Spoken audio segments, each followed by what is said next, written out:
Esther. Nasoro. Katika vitu ambavyo sitajutia kwenye maisha yangu ni kukutana na wewe. Alafu Mwantumu. Achana na Mwantumu, Esther, nazungumza na wewe. Nijibu kwanza Nasoro. Alafu Mwantumu. Tumeachana. Muongo nyo.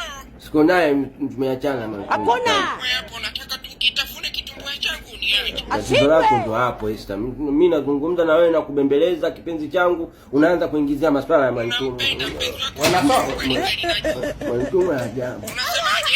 Sikiliza Esther, wewe si mpenzi wa kusikiliza gospel? Ndio nasikiliza. Unaswali kanisa gani kwa? Mimi TAG. Sasa kama mpenzi wa gospel, Mpe kodi. wewe hapo nenda YouTube, kasachi Obed.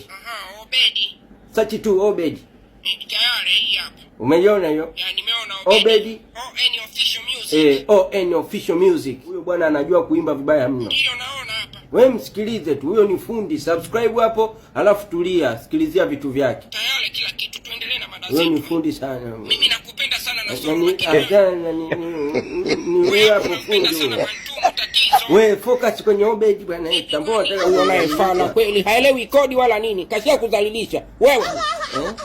Mwambie, alo. Una hamu ya kukamuliwa ndimu kwenye kishundo? Haya, focus na Obedi. Wewe kama umelaaniwa laana yako itakuchinja.